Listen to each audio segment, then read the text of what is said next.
So today I'm gonna talk about Google and Google taking the user information without the user consent.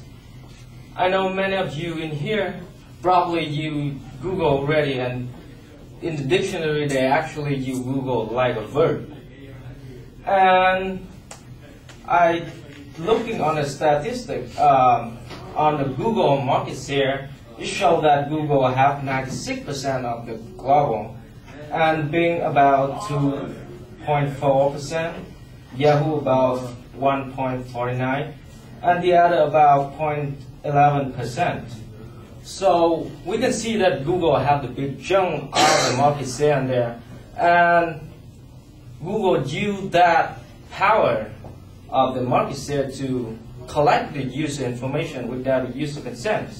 So that my main claim is that Google taking the user information without user consent. So first I'm gonna talking about the Google Street View, and the second is the Google collect user information to the web search and email. The third, I'm gonna talk about Google retain the information of user. First, I don't know if any of you guys here have ever used the Google Street View, the little tool that makes you zoom throughout the building, and you can see the street and the house. And I don't know Google ever asked me about if I'm okay with they put my picture of my house in there, but they never asked. So basically they have a small car. It looked like a car with the big banner said Google Street View on that. And on the top they have the 360 camera that's taking pictures around. So that go from street to street to take the pictures as well as the people in the street. And on some newspaper they are complaining that they take the pictures of people have do some embarrassing stuff on the street, and then they post it online, and no one liked that to be happen. In fact, in Germany, they actually banned Google in some location that not letting Google taking image of the town. And the car that taking image, they also taking the Wi-Fi information of the house. And I know that people in here don't want that to happen, because I don't want my Wi-Fi to be appear on Google and they're taking a router and everything. The second point is Google collect the user information through the web search. First thing, like you type the search keyword on the Google. Apparently Google gonna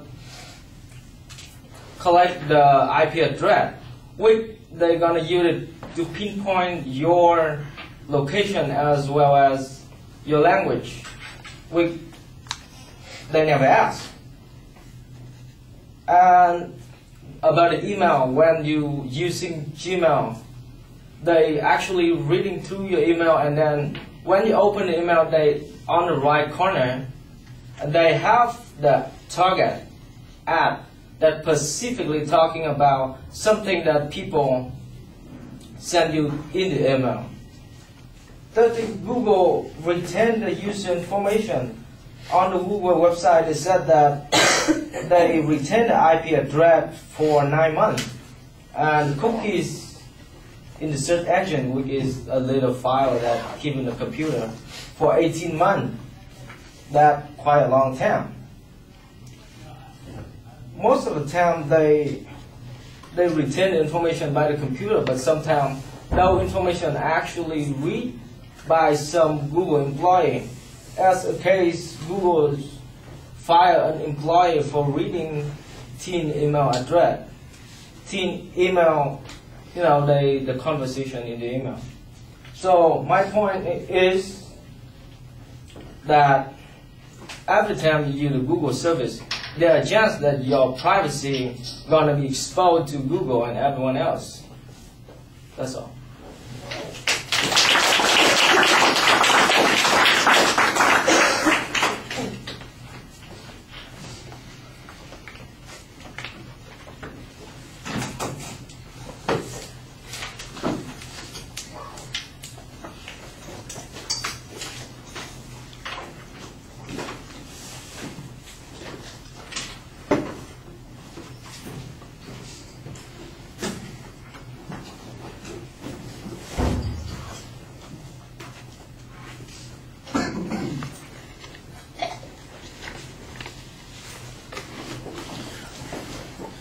All right.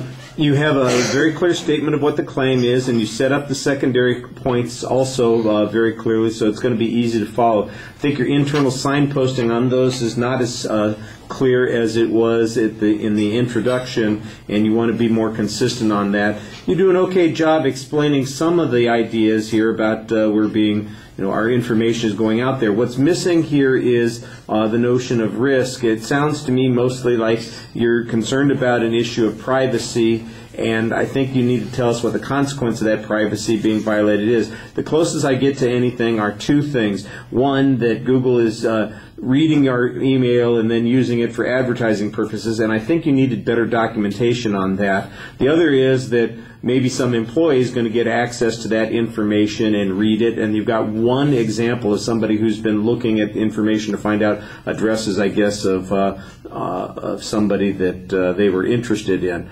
So that may violate laws of the state. I don't know. It sounds like it violated Google's policy. They also fired that person. So I'm not sure that you are showing that there's a risk there. It sounds like there's some internal controls on that. You need to develop this argument a little bit more. I like the idea of the claim, and I think there are some legitimate arguments to be developed here, but I think they're underdeveloped in your presentation. So we need some more examples and definitely some testimony from authorities on privacy issues about what the risks here and potential consequences are. Otherwise, we're relying a lot on hypothetical examples. I appreciate all the attention that you gave to me, but don't forget the rest of the audience. I really felt like, you spoke a lot to me, but, there are 25 other people in the room. Give them an occasional glance. I'm sure that they would appreciate it.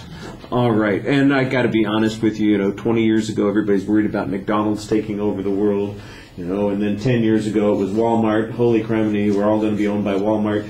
I'm more worried about Google, and I think you've got the right issue here. It just needs to be developed as an argument. All right. Thank you very much. We are done for the day here.